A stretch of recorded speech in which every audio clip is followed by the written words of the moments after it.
From the Mediterranean island of Mypos to the bright lights and big city of New York, New York. Good morning, good afternoon, good evening. I'm Jason Burns. And I'm Danny Nucci, and this is the What About podcast. Danny, I got to bring up something very exciting that happened to me today, which is, as you know, I've been training in boxing. My goal is to get out and do an actual fight, an over 45 fight. It's called Masters. I've only should be called old people. It's called exactly. Masters.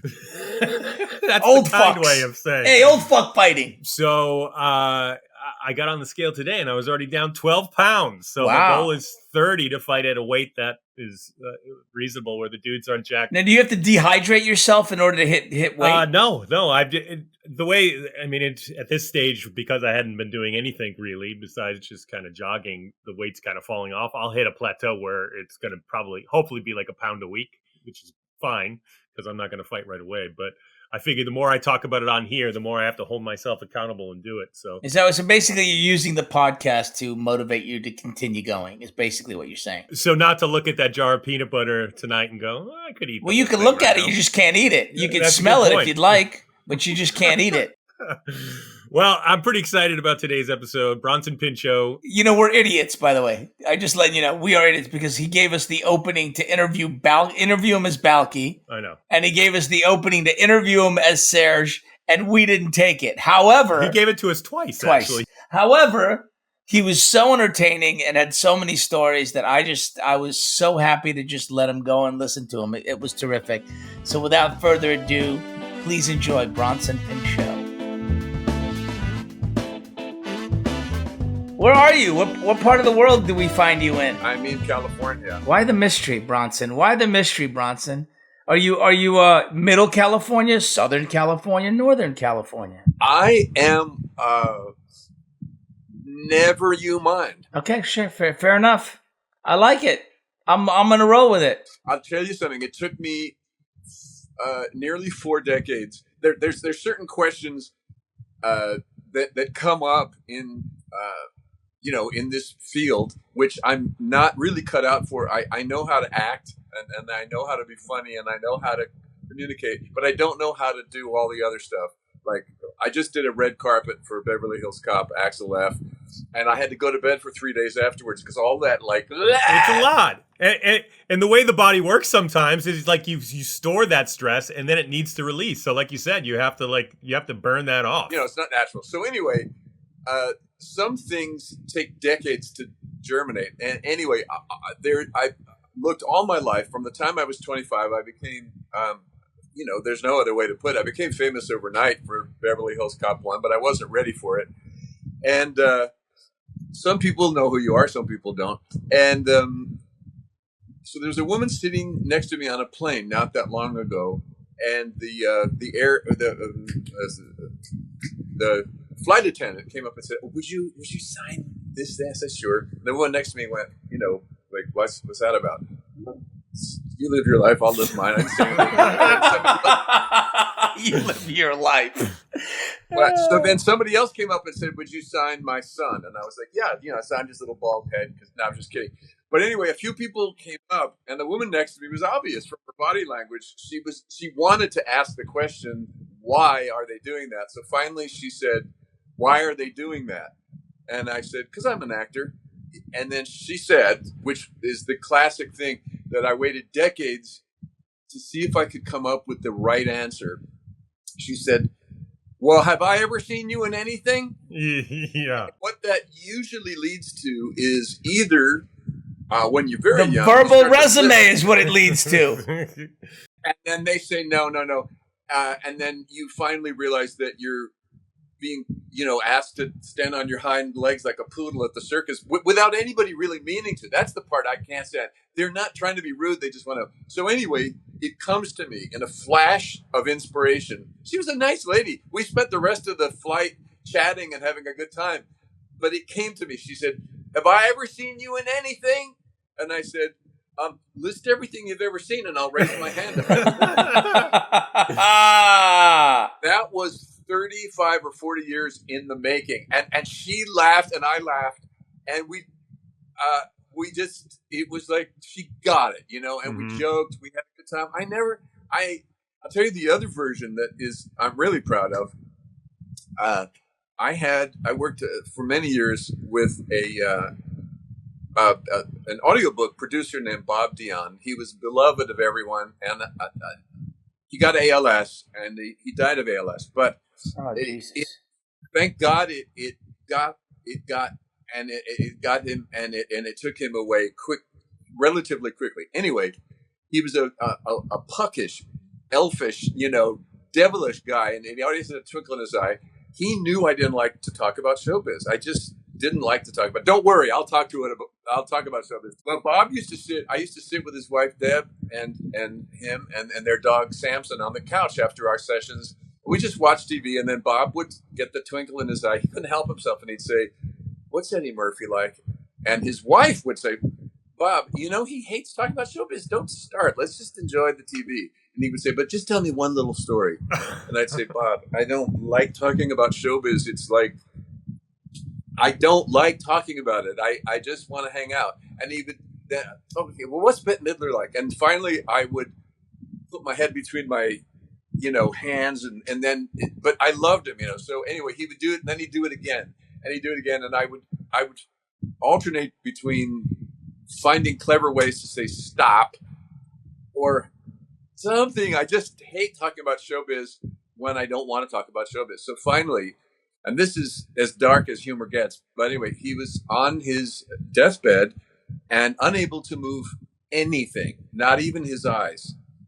He was dying, and they came to where I was recording, and they said, "If you're going to say goodbye, now's the time." So, and there are witnesses. He could not move anything. It was gone, not even his eyes. And I just thought, I know he's in there.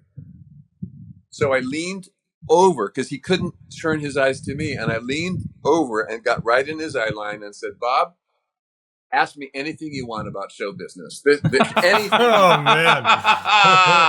This is what his face did. And there are witnesses. He laughed. Oh, man. Oh, my God. That's fantastic. For people that can't see, Bronson's barely moved his mouth, but enough to make a point that it looks like someone with ALS would be laughing. Anyway, it was remarkable. And I thought, my God, that's the point of humor. My God, he laughed. Mm-hmm. To the extent he could laugh, he laughed minutes before he died. And yes, it was a risk. And yes, everybody who knew me who was around went, but that's the point of humor. That's my sense. That's literally my sense of humor. Well, I know you don't like talking about show business, and I love that you came on to talk about show business, which is friggin' great. By agreement, we're going to talk about show business. I want to, and I'm talking to you about show business. What I have never liked, I said to somebody once, do you remember that movie? What was it? 8.5 Weeks or whatever? It was all about sex. 9.5 weeks. 8.5 is Fellini. 9.5 weeks is Kim Basinger and Mickey Rourke. Okay, so people come up to me. When I was younger, I was a little salty about it. I don't care now. I'll do anything for anybody because I'm a senior citizen, and I just. Which, by the way, is just I cannot believe you look fantastic, bro. Oh, fantastic. Yoked, as the kids say. You molt. You molt off these earlier forms of. These earlier versions of yourself where you're, brittle and everything. And I'm happy about that. So, but in the early days, people would come up and say, "Oh, would you do Balki or would you do Savage?" Now, if it was a grandpa or a grandma or somebody like that, of course, I'd do it in a second. If it was a cute little kid, I'd do it in a second. But if it was someone that was like 32, I would say, "Oh, I don't know." This other great line came to me. What's the name of the movie again? 9.5 Weeks? 9.5 weeks, yeah. Yeah. So after decades of this, somebody came up and very nice, couple in their 30s. And they said, "Would you do Balki?" And I said, "If you ran into Kim Basinger, would you ask her to act out the sex scene for 9.5 weeks?" I know. It's like asking De Niro to go talking to me. It's the same idea. But the funny thing is, I saw him not that long ago on Saturday Night Live. Same thing. He did all those famous lines in a skit because you do reach a point where you're like, what's the big deal? It's a certain distance it's a certain distance. I just recently did a lovely interview with People Magazine, and there was a young guy doing it. He had in front of him the first interview I'd ever done with People Magazine. And I was 25 years old. Beverly Hills Cop had been out for 7.5 minutes. And the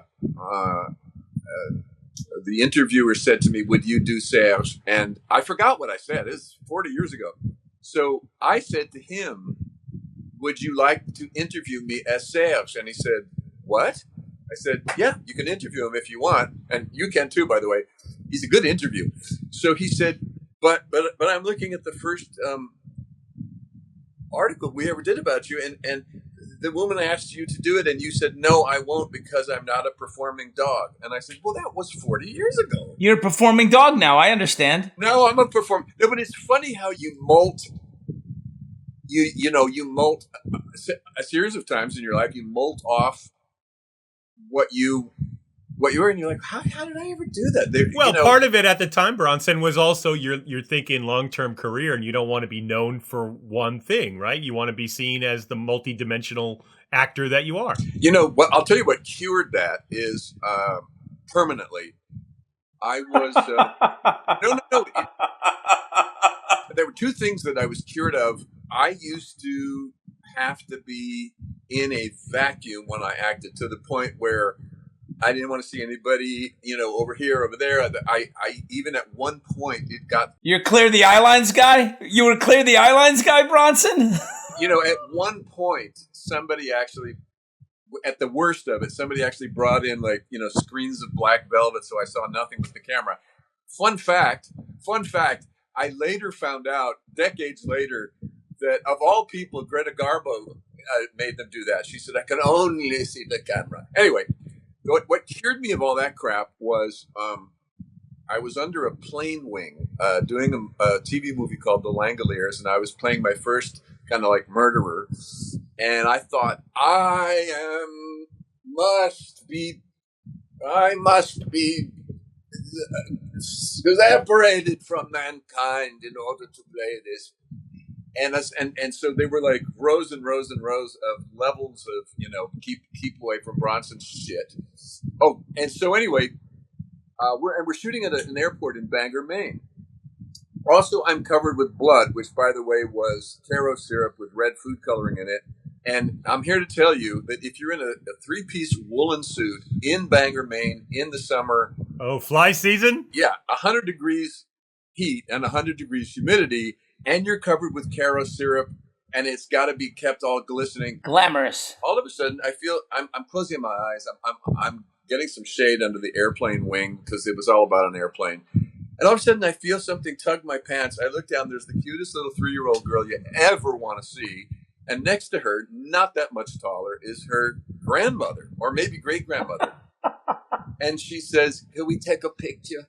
And I looked over and I see the first AD, and he's looking at me like I haven't, and he pantomimes, "I don't know how they got through." Yeah. And I looked at him and was like, don't worry, I'm not going to yell at a tiny little angel and her grandma. So I said to the little girl, don't I look scary to you? No. I said, "Oh, well, I guess we ought to take a picture." Now this is a long time ago. So they take a picture with a flash camera, and they go away. Of course, I wasn't going to get mad, nor was I going to get mad at the AD, who was a fantastic guy. Michael Green was his name. And so there was this moment, and I thought, hey, that's kind of a telegram, Bronson, from the universe. You're not going to get mad at them, so why would you get mad at anyone? And now you're going to play the scene because you know the character. What's wrong with you? So I kind of mulled that over. Now, it was it was years ago. So then they developed the picture, and they come back, and they got through again. And I'm standing there covered with blood, and they said, "Could you sign it?" Can you sign the picture? Of course. Of course I can. So from that point on, and I look at the AD, and he's like, and I said, I'm over myself. It's first the universe sent me one little telegram, and then in case I didn't get it, they sent me another one. You don't need all that. And from that point on, I was done with it. And that little girl, who's now probably 35 or so, wherever she is, that was her destiny. She gives you the cutest little thing. What was I going to do? And her grandma was like 4 feet something. Yep, done. And also during that same movie, there was a wonderful thing.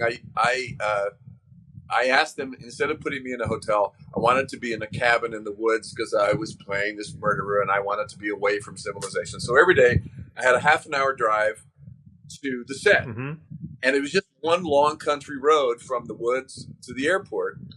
And there was a house on this road. It was this one straight shot. And I had a big, huge piece of plywood out front covered with what I assumed was graffiti, because I just was like, oh, there's that house with graffiti. And one day I was like, gosh, that's been under, like, why don't they move that graffiti? That's kind of nasty. It's kind of odd in the middle of rural Maine. And finally I looked at it and it said in 2-foot tall letters, Balki, is that you? Oh my God, no. So I saw it and I was like, for the love of Mike, that's been out there this whole time. Wow.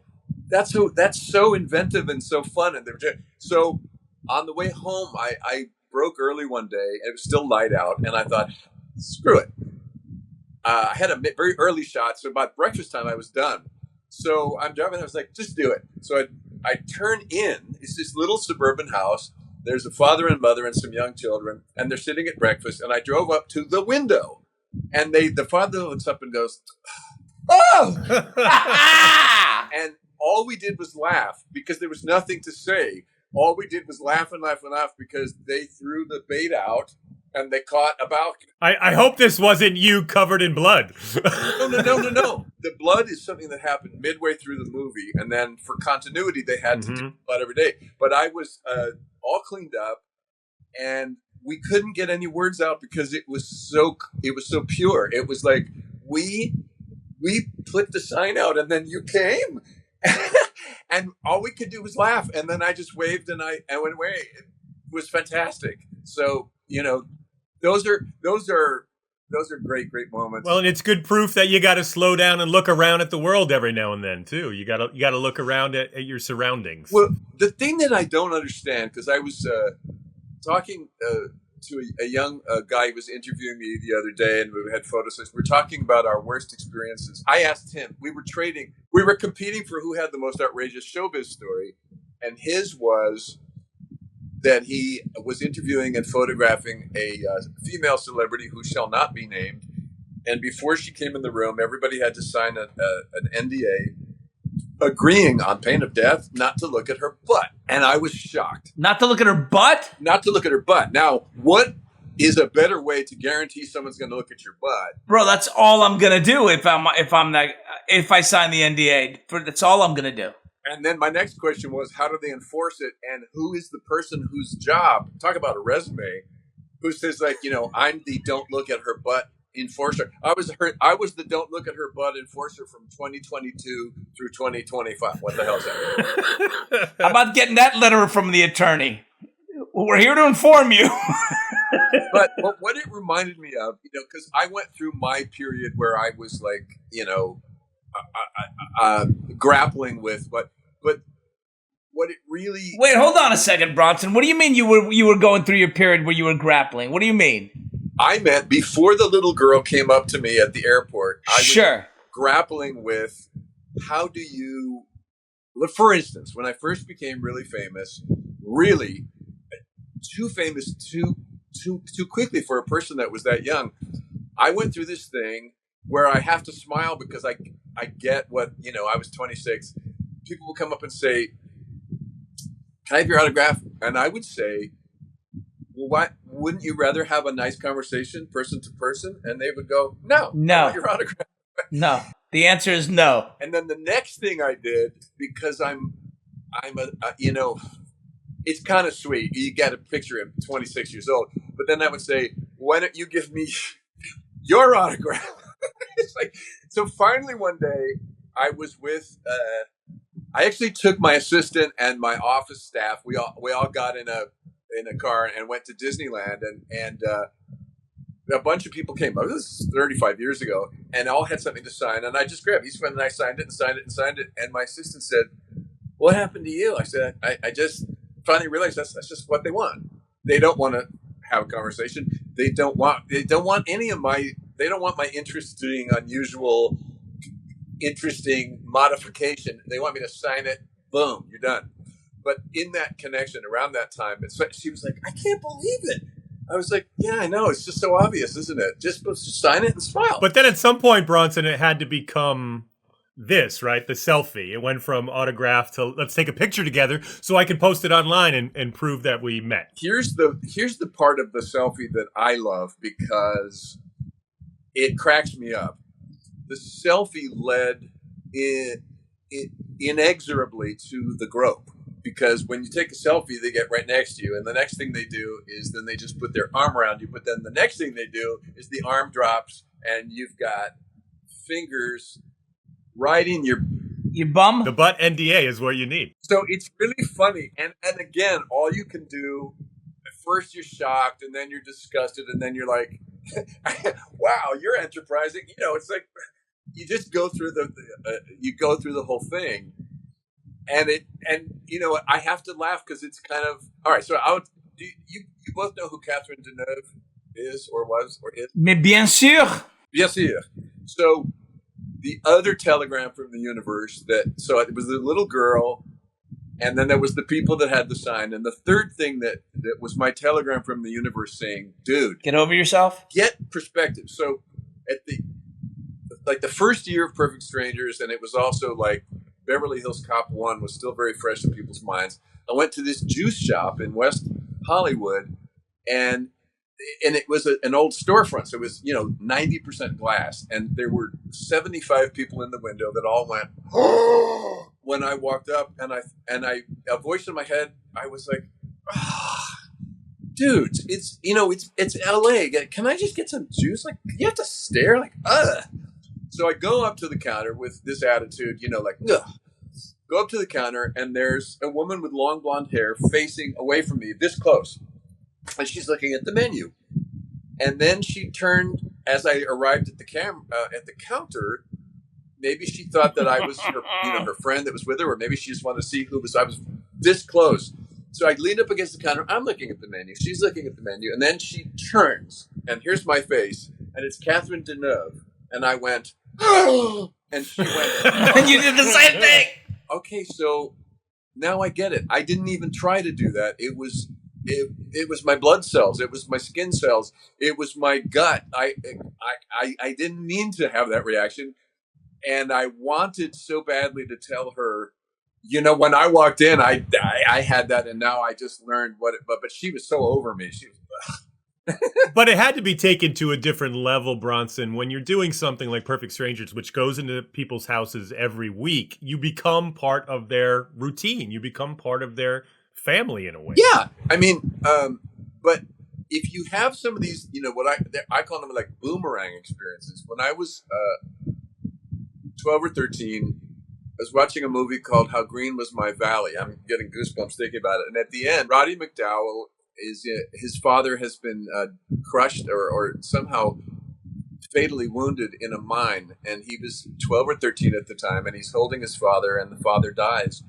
And I had not had any good experiences with my father except once. He read me a story. That's all I remember. The rest of the time, I never got any affection. I watched him do very violent things, and for some reason, this scene of this young fellow and his father died in his arms, I was so, I was crying. I was wailing. It was like everything. And so I had this experience. So 30 years later, I'm at a restaurant, and I was joking around with the waiters.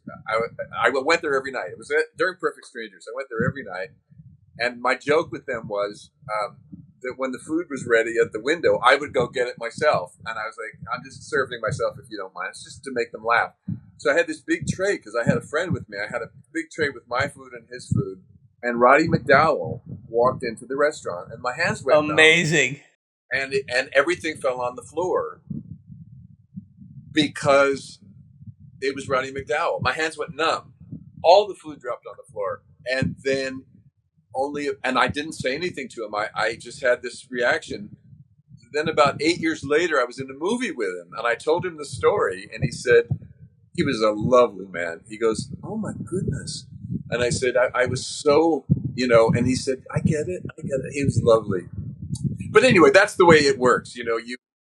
You're on they're on that side, you're on this side, you have a thing, then you switch, and then it's like that. So that's the way it goes, and now I enjoy it. So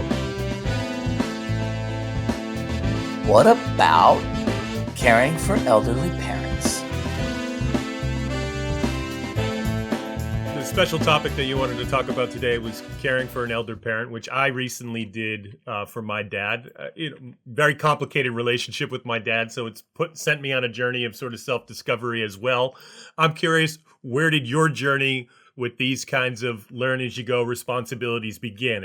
And I looking at your Instagram, it was you taking care of your mom, correct? Yeah, and she died in my arms, and since that moment, my worldview has been everything that happens that you think is important. Just ask yourself, will that matter when you're dying? Because my mother, for the last week of her life, was time traveling. She was seeing her sisters. She was seeing her father. She was time traveling. She didn't care about. Was she able to articulate these time travels to you as you spent time with her? No, but she would say things. She would say that she saw her sister. She would say we knew. Little bits and pieces would come out, and I would say the most powerful thing was her father was an immigrant from Calabria, Italy, and when she was a little girl in the late 1920s and early 1930s, Italians were really looked down on, especially in New York. The dominant Catholic population was Irish, and the Irish had their own problems. And they were finally established, and they didn't appreciate these, Italians coming in at all. So the Irish nuns at the Catholic schools were brutal towards the Italians. Brutal. So my grandfather wanted very much for my mother to learn Italian, and she didn't want to. For the same reason, I have friends now who are second generation Mexican Americans. And their nieces and nephews, the grandma will speak to them in Spanish. They understand Spanish, but they don't want to speak it. They just don't. They want to be American. I get it. So my mother didn't want to. She didn't want to learn Italian. She regretted it all her life. But my grandfather spoke Italian to my grandmother. So about a week before my mother died, she was reduced to one word at a time. That you had to intuit what the whole sentence would be. And then she lost the ability to speak in English entirely. She started to speak in gibberish. And then she opened her mouth one day. She lost the ability to speak entirely. And she opened her mouth and started to speak in Italian, which was a language she had never learned. She was channeling Italian from almost 100 years earlier. And so I would have to Google a fragment of it and see what she was maybe talking about. And so this, Bronson, this was stuff that she just heard from her dad but never learned it? She did not consciously learn it. She imbibed it. And my sister and I were, with her. And we would look at each other, and then we would look up, because my sister is very inventive. And we would say, well, all right, so now what do we want to tell her? And then we'd Google it. And we'd say something to her in Italian, and she would respond. It was marvelous. But the big thing is, every time something starts to get lesser me down, I say, is that going to matter? Is that going to matter to you at all when you're on your deathbed? Because if it doesn't, let it go. Because she didn't care about the curtains. She didn't care about this. She didn't care about anything. She was reviewing her life, and she was, in a sieve, in a psychic sieve. She was sieving her life, and she would think of things like when my older brother came to say goodbye, and she still had the ability to speak. She was apologizing for a day My older brother is 68 now, and my mother was begging his forgiveness for a day 65 years ago when she was getting on going with him to get on a train, and she pulled him too fast and for his short legs to go, and she was tormenting herself about that. Wow. Carrying that for all those decades. All those years, and begging his forgiveness, and which reminds me, so something that I tell people all the time, is I have a friend I've just reconnected with after 30 years. His parents are now both in their 90s. And I said, you must tell them every chance you get, more than you think is necessary, how great they were as parents, because that's important. They don't believe it. They'll judge themselves, and they'll think about silly stuff like the time they pulled you, or they yelled, or they did something like that, and you have to tell them. And he texted me back, and he was like, "Gosh, I just called my mom." I mean, his mom and dad are 93 and 94, and I said, "That's the most important thing." It's just like, I have a friend who's got a toddler, and he's so excited he's going to take the little guy to Disney World. But I say to him, "Look, he's happy. He's literally playing with a piece of bread that dropped on the floor. It's great. Take him to Disney World, but what he wants to know is that you care and you love him, and you are there. Unlike your dad and my dad, he literally would be happy with your shoe." They love just finding a connection over something, and it could be the most simplest of thing. Like, my daughter and I, we plant plants in our garden, and like, I know she's going to carry that for the rest of her life, and it's just these things we do on a Sunday. Yeah, they don't, and so parents, you as you know, so you become the parent whether you are ready or not, and they become children. I'm not saying the babbling way. They become children in that their needs are simplified, and it means more. I was on my way to work about a year before the end, and I was on my way to work, and my mom called me and said, "Would you come home and watch a movie with me?" So I called my boss. I said, "My mom wants me to watch a movie with her," and she said, "Do it." I went home, just sat and watched the movie with her. We watched Lilies of the Valley. And that, it gets simplified and out. They don't want armloads of flowers. They don't want a corsage. They don't want anything except something simple. And the most important thing for my mom was, I would say, you were an amazing mother. And she would say, seriously, she would go, "Really?" I'd say, "Yes." Oh. That's what they want. How long were you caring for your mom, Bronson? The last 10 years. The last 10 years. So a nice short stint. Jesus. For the beginning of the last 10 years, I realized that more than anybody realized, because she was a real good actress, how unsteady she was and how vulnerable she was.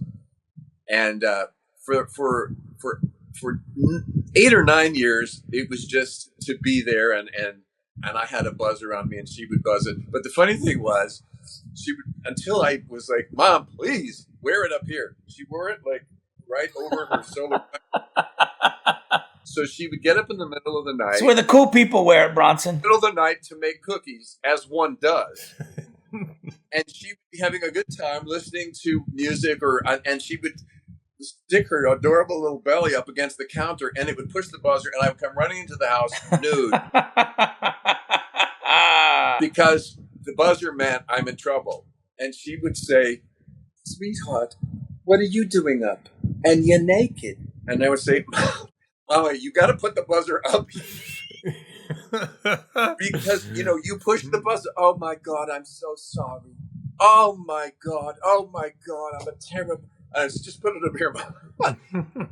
So that was what we did. And then a few times, she pushed it, and I would rush in, and she felt terrible, and we would call the paramedics, and that was great. So she wasn't. But did you have Bronson like with my dad? My dad was like, he's still alive, is like a guy's guy, and he didn't want anybody to help him. Okay, so the thing that you also have to do, so this is, my mom one day, she pushed the buzzer. I came in and I said, "I'm going to call 911. And she said, "No, you are not. All I need to do is to sit down." I said, "I'm going to call 911. You look gray in the face. You look like you look like oatmeal. Ronnie, all I need to do is sit down. And then she fainted. And I jokingly, because my mother had a great sense of humor, she fainted. She started to sit, and instead she fainted. She fell forward, and by the grace of God, there was a huge trash can right near her bed, full of tissues and paper towels. So her head went in it, and it was cushioned. And so the good news is she didn't break any part of her face. What a visual. But after that, because my mother had a devilish sense of humor, after that I said, okay, two things. Number one, the new rule is I don't ask your permission to call 911. So just make your peace with that. And secondly, the reason is because you threw your head away. You threw your head in the trash. And my mother was adorable. I was like, so that's why it's the new rule. So please forgive me, but I'm not asking anymore. I make the rules now. And she had a little life alert on her wrist. And I would come in, she'd be the wrong color, and I'd press it. And and she'd start to say, I don't know. And I would go, no. You threw your head away. You threw your head in the trash can. That's it. It's not just your dad who's a man's man. They don't want to be helpless. Well, they don't want to burden you. They don't want to burden you. They're still being parents. My dad had gotten really sick when he was here, and I kept saying, "We got to call 911. We got to get you somewhere to be seen." And no. So I left the house that day. As soon as I left, he called my wife down and said, "Can you call 911?" You do, in the sense that you make the rules. I mean, as we all know, on the other side of the thing, toddlers will run the house if you don't just say, these are the boundaries. And then one day... And are willing to deal with the consequences of setting the boundaries, because that's the other part. Well, here's the other fun. Okay, so my mom was in decline during COVID, and I measured her one day because she swore that she was 5'2". I said, Mom, you're not 5'2". So I measured her, and she was 4'8". Whoa! I'm not 4'8". I said, Mom, you're 4'8". She said, let me stand up taller. I said, okay, stand up taller. So then she was 4'7". Anyway, the reason it became important is because when you check into the hospital, which we did once a month toward the end, they have to know what degree of medication your system can take. So they must have your height and weight. So my mother I would double mask her. So she's covered with the mask, and she's on the gurney, and the orderly would say, height. And she would say, and I would say, 4'8". And my mom would give me the laser look. Sure. The death stare. Yeah. And I would say to the orderly, you see the death stare I'm getting? And they would laugh. And then we would all laugh. She was this little tiny thing. And, how dare I tell her? I was like, Mom, no, that's just not going to happen. And, so here's the biggest thing. They don't want to be looked through. Toward the end, I would go with her to the doctor, and the doctor would look at me while my mother sat there and say, so how's she doing? And I would say, why don't you ask her? Ask her, yeah. And there was another time. Now, see, this was just plain funny. My mother she did look like a Christmas ornament. I mean, she's fluffy white hair, adorable, a little house dress with little pockets and all this stuff. So she got upset because the TV stopped working. And, that's what she had. She had me, she had Candy, and she had the TV. So she was fit to be tied. So this surfer guy comes to fix it, and he works. And my mother's sitting there in her chair, like, her feet did not touch the floor. And she's sitting in the chair, and he's like, yeah, dude, I think I got this. Let me see. Yeah, I think this is going to be good. And then he finally gets it to work, and then on comes SpongeBob. And he says, because my mother's sitting there, she has to say a word. The reason she hadn't said a word is that she was really mad that the TV kept anyway. So he turns on SpongeBob, and he turns to my mom and goes, you like cartoons, Grandma? Oh, my God. My mother looked at him. She did the slow turn. She went.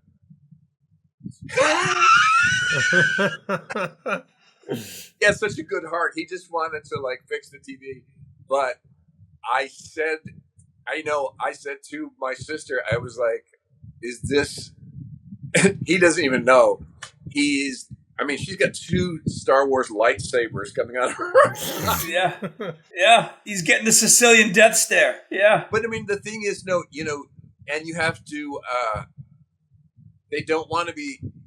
So you have to do 2 things simultaneously, which are they're contradictory. One is you have to take over, which they will resist, and even you will resist. But they don't want to be minimized, right? They don't want to be, and they don't want to be invisible. What I wanted to ask you, Bronson, something that I didn't do when I was taking care of my dad is take care of myself, and the stress built up and built up and built up till I blew up. Did you find outlets for yourself? Yes, I think humor. I think humor. Even my mother would love this story, but we thought, if you just keep that one little channel open, my mother herself, I know she would find this funny because she loved devilish humor, but we thought she was gone. My sister and I were next to each other in bed. My sister and I very, very close, so our bodies were touching, and my mother seemed to have taken her last breath. So we were like holding her and holding each other. And several minutes went by, and I think the last thing she had said was something beautiful, like "take care of each other." So we were just assumed we were taking her breath and everything. And then after a few minutes, she said, "I gotta go to the toilet." And my sister and I are so close, and we were so physically close, that as I started to say the bratty thing I was going to say, my sister started to laugh, and she started to say, "Ronnie, don't." And I had to say it. So I said, but it took me a few minutes because we were laughing so hard. I said, "Mom, do you really want those to be your last words?" But it took me like 10 tries. It took me 10 tries. And my sister, we've been close since we were infants. So it was all this pent up stuff. So my sister, we're shaking the whole bed, and she said, "Ronnie, don't." And I said, "Mom, do you really?" And that's how we just laughed. And then also toward the end, when we're little kids, and you guys too, and with your kids, my mom used to, try everything she could to get us to eat. And the train's coming, the airplane's coming, take it in. And she couldn't eat at the end, but I didn't want her to starve to death, so I would do any idiotic thing I could to make her drink her Ensure, no matter what. I would make up songs, and you have to keep drinking while I sing the song, and we do all that, and that was that connection never goes, because even when my mom was in dire straits in the hospital, what I would always do, because I'm always in, I don't even have any grown-up clothes. I'm always in shorts, workout shorts. And so every time the doctor would come in and say, "Well, we're looking at what we can do, and this is very, very serious," and everything. Every time the doctor would turn her back, I would pull my pants down and just moon my mother, and then pull them back up again. And so my mother was like, she would be laughing because it was so incredibly bratty. And then I would just pull them up, because I love good comedy timing. So I just pull my pants down, then pull them back up, and then the doctor would say, "I'll be right back. The nurse will see you now." And then I pull my pants down, and the nurse would come up. And that's just that is also that I got that from my mom, because my father was extremely violent and dangerous, and whenever he would come around, we had to call the police to take him away. And my mom would always make a funny joke, even though we were terrified. She'd make a joke, and we had to laugh. She understood, if you needed the humor as the levity to help get through it. If you don't go there, then you're the prisoner of the sadness and that. But I know my mother. What I want to say to people that are going through, the thing is that the most important step to take is the body that is declining and then ultimately dies is not your parent. That is just it's their car, and the car runs out of gas, or the starter doesn't work, or the transmission is shot, and it goes over onto the shoulder of the road, and it's shot. But it's not the driver. The driver is your parent's soul, and the soul is not damaged at all. And the only way, I mean, if you imagine what would your parent, when they were still, what would they say to you is like, please don't look at that thing and think that's me. That's not me. I'm free of that thing. And I don't know what don't.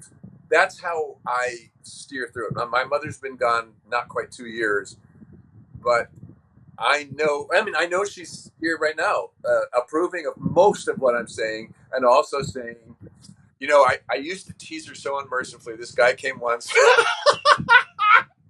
He came once. My mother loved to be like the dignified, elder statesman, but she was really cute. So this guy came to fix the gas on the stove, and he was very respectful because he was Latin, and Latin and Italian cultures are nearly identical. So he said, well, there it is. It's fixed now, Mama.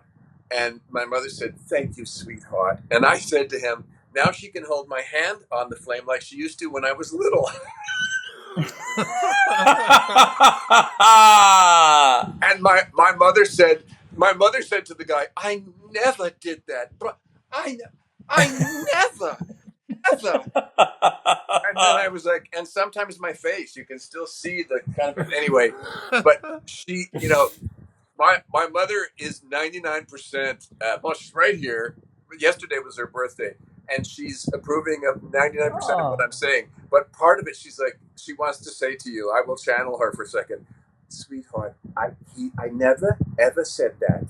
And I am not 4'8", and I never, no. I was just 5'2". Of course you are. But she, she was so, but that's the thing, that the big shift is you keep thinking that the body, which just isn't, it just gets worse and worse, and then finally it's inert. That is not them. They don't want it. They would if they could put. It doesn't look like them, Bronson. I mean, you saw you were on both sides, right? When she went, and then you're looking at the body, and she's gone. It doesn't look like them. The body no longer looks like them. It's the freakiest thing. I've had the experience, and it hurts so much because it's not attractive, and yet. But so it as soon as you possibly can, and then you've got to work at it, just like when you go to Pilates, just like life. Well, like, and day one of Pilates, you're like, no, and then week 12, you're like, I am Jane Fonda, but you just got to try to hear them saying that thing is not me. I'm me. I just don't have that. I don't have to drive that broken down car anymore. And I don't want you to be sad. And I want you to think of great stuff and laugh. And, that's what they want. We can all agree with that outlook because we know that when it's our time, we're going to think the same thing. Don't think of this as exactly. us. This isn't us. No, it's so hard. But that's the valley you have to jump over because otherwise the sadness is overwhelming. And, I do remember once my about 5 years before my mother went, her best friend from childhood, who was like a sister to her, came to visit, and I love when he breaks right into laughter. I love it. Well, I'll tell you why. So my mother still had all her marbles, and she was a feisty little, thing. And so her best friend from childhood comes, and her best friend from childhood was already succumbing a little bit to dementia, and she was she woke up in the middle of the night and she didn't know where she was, and she was very upset because she thought that she was at her house and somebody had changed it. And so my mother was like, look, just get into bed with me and I'll hold you. And anyway, so my aunt, we called her my aunt, was calming down, and then she said to my mother, but what happens if you die in the middle of the night? And my mother said, My mother, this is the soul of my mother. My mother said, "Throw the body in the backyard and go back to sleep." And that was my mother. Throw it in the backyard. That's who she was. And so you see, within a 20-second period, I really did want to cry at the thought of my mother. And then I hear what my mother really said, which is throw it in the backyard and get on with it.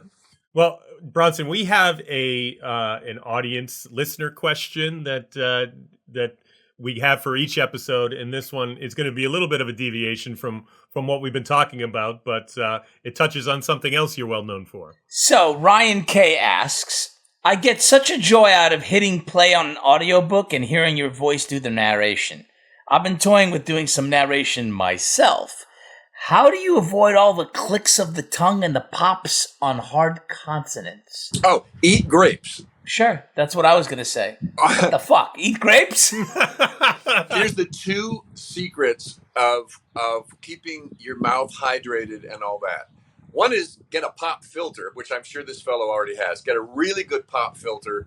That's half the battle. The second thing is water and hot tea are not your best friends. Your very best friend is a little bowl of the fattest grapes you can get, and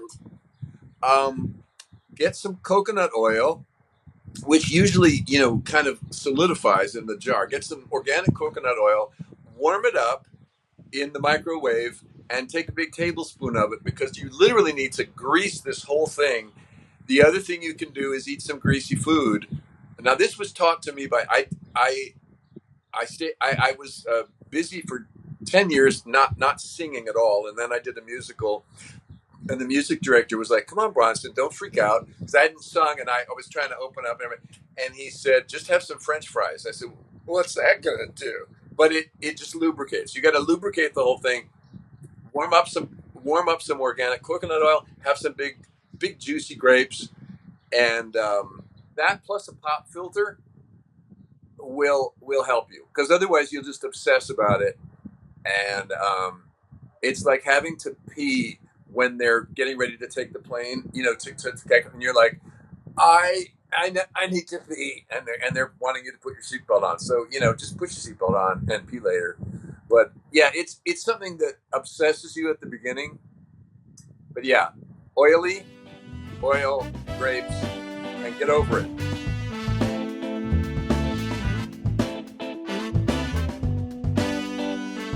I don't know if it came off on the interview, but we were having a bit of a technical issue. But he was such a sport and continued. I was going to talk to him about how we met. I actually did a pilot. I did a television show with Jason Bateman. Oh yeah, where I played like an Italian guy from the neighborhood, and Jason Bateman played a gay guy from like the West Side. It was kind of like an Odd Couple premise, right? Exactly what it was. And Bronson had come in and we did it. We did this because he was up for it, as was Jason. And I already had the part. It was great. He was terrific, man. He was wonderful. Obviously they went with somebody a little younger, as they often do. If that was pre-Langoliers during that time, you would only been acting against a black screen by the sounds of it, what you shared with us in the story. I know. It's so fun. And it's so funny. He was talking about, like he needed to not have, everything covered and not see the camera. And, I thought that was, because it's like a thing, the entire set, they're like, oh yeah, hey, let's clear the eye lines. Let's make sure that the actors, And then I worked with Sonia Braga. And I looked at, I asked her, I said, so give me a little bit of like, how do you do this? Like, what do you do? Like, what's your thing?